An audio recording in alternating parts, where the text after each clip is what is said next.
ನರೇಂದ್ರ ಮೋದಿ ಮಸೂದೆಗಳಿಗೆ ಲೋಕಸಭೆಯಲ್ಲಿ ಸಿಗುತ್ತಾ ಗೆಲುವು ಅನ್ನೋದು ಸದ್ಯಕ್ಕಿರೋ ಕುತೂಹಲ. ಬಹುಮತ ಇಲ್ಲದಿದ್ರೂ 2/3 ಬಹುಮತ ಪಡೆಯೋ ಸವಾಲಿದೆ. ಲೋಕಸಭೆಯಲ್ಲಿ ಅಗ್ನಿ ಪರೀಕ್ಷೆ ಗೆಲ್ತಾರಾ ಪ್ರಧಾನಿ ನರೇಂದ್ರ ಮೋದಿ?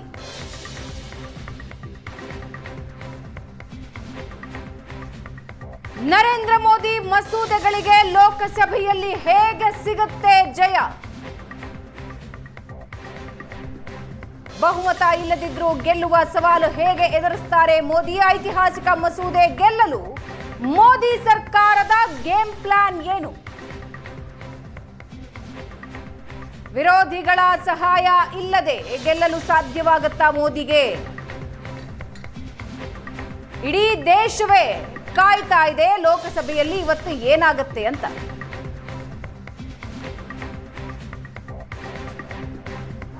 ಇರೋದು 293 ಮತ, ಬೇಕಿರೋದು 360. ಹಾಗಾದ್ರೆ ಏನ್ ಮಾಡ್ತಾರೆ ಮೋದಿ?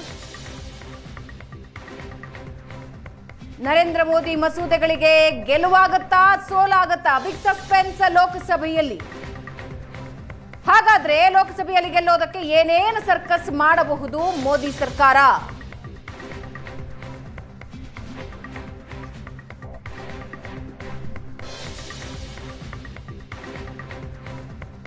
ನರೇಂದ್ರ ಮೋದಿ ಮಸೂದೆಗಳಿಗೆ ಲೋಕಸಭೆಯಲ್ಲಿ ಗೆಲುವು ಸಿಗುತ್ತಾ? ಬಹುಮತ ಇಲ್ಲ, 2/3 ಬಹುಮತ ಪಡೆಯೋ ಸವಾಲಿದೆ. ಇರೋದು 293 ಮತ, ಬೇಕಿರೋದು 360. ಹಾಗಾದ್ರೆ ಪ್ರಧಾನಿ ಮೋದಿ ಏನ್ ಮಾಡ್ತಾರೆ? ಲೋಕಸಭೆಯಲ್ಲಿ ಅಗ್ನಿ ಪರೀಕ್ಷೆ ಗೆಲ್ತಾರಾ ಪ್ರಧಾನಿ ನರೇಂದ್ರ ಮೋದಿ? ನರೇಂದ್ರ ಮೋದಿ ಮಸೂದೆಗಳಿಗೆ ಲೋಕಸಭೆಯಲ್ಲಿ ಜಯ ಹೇಗೆ ಸಿಗುತ್ತೆ? ಬಹುಮತ ಇಲ್ಲದೆ ಇದ್ರೂ ಗೆಲ್ಲಬೇಕು. ಗೆಲ್ಲುವ ಸವಾಲಿಗೆ ಏನು ತಂತ್ರ ಪ್ರತಿತಂತ್ರಗಳು ಇರುತ್ತವೆ? ಐತಿಹಾಸಿಕ ಮಸೂದೆ ಗೆಲ್ಲೋದಕ್ಕೆ ಮೋದಿ ಸರ್ಕಾರದ ಗೇಮ್ ಪ್ಲಾನ್ ಏನಾಗಿರುತ್ತೆ? ವಿರೋಧಿಗಳ ಸಹಾಯನೇ ಇಲ್ಲದೆ ಗೆಲುವು ಸಾಧ್ಯವಾಗುತ್ತಾ?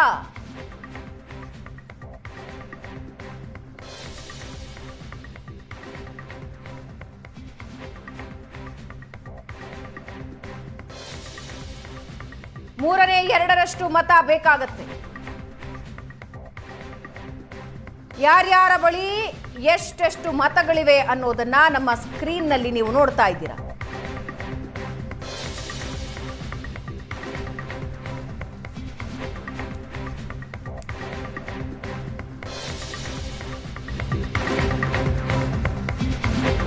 ಮಹಿಳಾ ಮೀಸಲು ಕ್ಷೇತ್ರ ಪುನರ್ವಿಂಗಡಣೆಯ ಮಸೂದೆ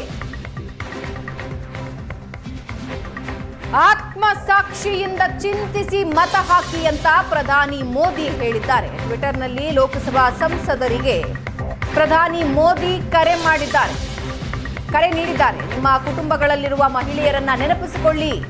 ಶಾಸಕಾಂಗ ಸಂಸ್ಥೆಗಳಲ್ಲಿ ಮಹಿಳಾ ಮೀಸಲಾತಿಯನ್ನ ಖಚಿತಪಡಿಸೋದಕ್ಕೆ, ಮಹಿಳೆಯರಿಗೆ ನ್ಯಾಯ ಒದಗಿಸೋದಕ್ಕೆ ಇದೊಂದು ಮಹತ್ವದ ಅವಕಾಶವಾಗಿದೆ. ನಮ್ಮ ನಾರಿ ಶಕ್ತಿಯನ್ನ ಅವಕಾಶಗಳಿಂದ ವಂಚಿತಗೊಳಿಸಬೇಡಿ. ಈ ತಿದ್ದುಪಡಿಯನ್ನ ಸರ್ವಾನುಮತದಿಂದ ಅಂಗೀಕರಿಸಿದ್ರೆ ಮಹಿಳೆಯರನ್ನ ಮತ್ತಷ್ಟು ಸಬಲಗೊಳಿಸಲಾಗುತ್ತೆ ಅಂತ ಪ್ರಧಾನಿ ಮೋದಿ ಕರೆ ನೀಡಿದ್ದಾರೆ.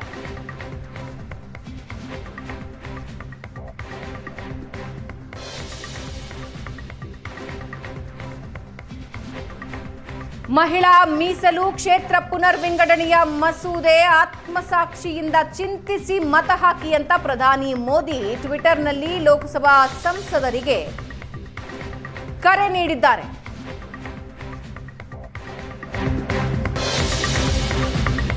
ಮಹಿಳಾ ಮೀಸಲು ಮಸೂದೆ ಸಂಸತ್ನಲ್ಲಿ ಕುಮಾರಸ್ವಾಮಿ ಮಾತಾಡಿದ್ದಾರೆ. ಪ್ರಧಾನಿ ಮೋದಿಗೆ ಅಭಿನಂದಿಸಿದ್ದಾರೆ ಕೇಂದ್ರ ಸಚಿವ ಎಚ್ಡಿಕೆ.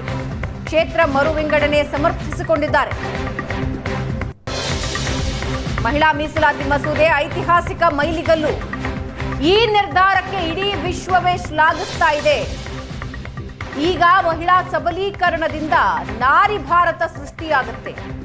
1996ರಲ್ಲಿ ದೇವೇಗೌಡರು ತಿದ್ದುಪಡಿಗೆ ಪ್ರಶ್ನಿಸಿದ್ರೂ ಆಗಲಿಲ್ಲ. ಕಾಂಗ್ರೆಸ್ನವರು ಗೌಡರ ಅಭಿವೃದ್ಧಿ ಸಹಿಸದೆ ಬೆಂಬಲ ಹಿಂಪಡೆದಿದ್ರು. ಗೌಡರು ಇದರ ಬಗ್ಗೆ ಪ್ರಯತ್ನಿಸಿದ್ರು ಕೂಡ ಆಗ ಅದು ಕೈಗೂಡಿರಲಿಲ್ಲ. India is going through a phase of deep and meaningful transformation. We are witnessing changes that will be remembered as defining milestones in our nation's journey. We have all grown up hearing that a mother is the first teacher and that educated a woman is like educating a family. By bringing women into the core of our legislative system, we are strengthening the very foundation of our democracy. On this historic day, I truly believe the Mother India must be proud of all of us. I am really very happy that the implementation of the Women's Reservation Bill is being advanced and the strength of the Lok Sabha is being expanded to accommodate the women of India. There is a reason for my happiness. It was my party, the Janata Dal, and my father, Shri H.D. Deve Gowda ji, as Chief Minister of Karnataka, who first conceived the idea of 33% reservation for women in state assemblies and parliament. This was in 1995. He wrote to the then Prime Minister, Shri P. Narasimha Rao ji, about it, and even created a small group of my party colleagues to meet leaders across party lines and canvass for his idea.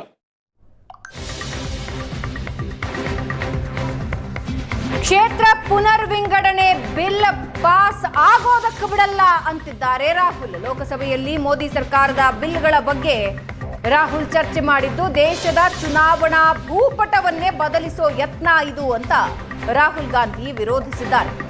Modi ಸರ್ಕಾರಕ್ಕೆ ಮಹಿಳಾ ಸಬಲೀಕರಣದ ಉದ್ದೇಶ ಇಲ್ಲ, ಮಹಿಳಾ ಮಸೂದೆ ಹೆಸರಲ್ಲಿ ಚುನಾವಣಾ ಭೂಪಟ ಬದಲಿಸೋ ಯತ್ನ, ಮನುವಾದದ ಹೆಸರಲ್ಲಿ ಸರ್ಕಾರ ಕೆಲಸ ಮಾಡ್ತಾ ಇದೆ ಅಂತ ರಾಹುಲ್ ಗಾಂಧಿ ಕಿಡಿಕಾರಿದ್ದಾರೆ. So this action, please understand what has happened here. It is important that everyone understands. The BJP knew very clearly that this bill actually cannot be passed. They knew it. They are not stupid. They knew every opposition person would oppose it. This bill cannot be passed. This was a panic reaction. This was a panic reaction because the Prime Minister at any cost needed to send two messages. Number one, he needed to change the electoral map of India. And number two, he needed to send a message again that he is pro-women. Why he is doing that, I will leave to your imagination.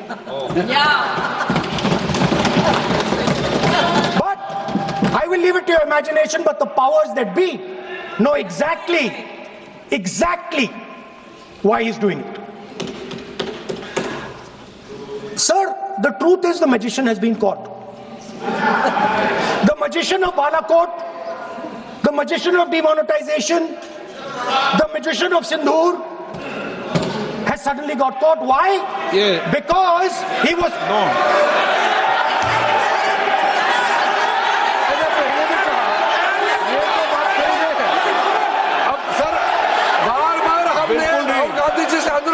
ये तरीका बिल्कुल भी नहीं है, होने के नाते बिल्कुल नहीं बोलिए, मगर बोलिए करूंगा मैं। और ये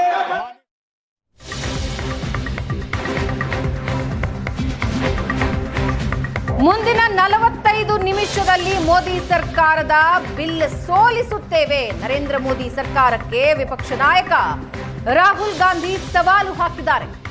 ಲೋಕಸಭೆಯಲ್ಲಿ ಮೋದಿ ಸರ್ಕಾರದ ಮಸೂದೆ ಬಗ್ಗೆ ರಾಹುಲ್ ಮಾತಾಡಿದ್ದು, ಮೋದಿ ಸರ್ಕಾರಕ್ಕೆ ಮಹಿಳಾ ಸಬಲೀಕರಣದ ಉದ್ದೇಶ ಇಲ್ಲ, ಮಹಿಳಾ ಮಸೂದೆ ಹೆಸರಲ್ಲಿ ಚುನಾವಣಾ ಭೂಪಟ ಬದಲಿಸೋ ಯತ್ನ, ಮನುವಾದದ ಹೆಸರಲ್ಲಿ ಸರ್ಕಾರ ಕೆಲಸ ಮಾಡ್ತಿದೆ ಅಂತ ರಾಹುಲ್ ಗಾಂಧಿ ಕಿಡಿಕಾರಿದ್ದಾರೆ.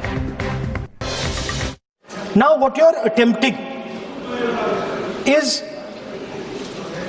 taking away the constitutional right and snatching that from the people of India. We are not going to allow you.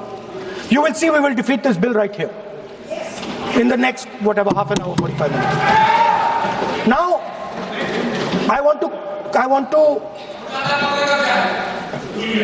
conclude with an idea.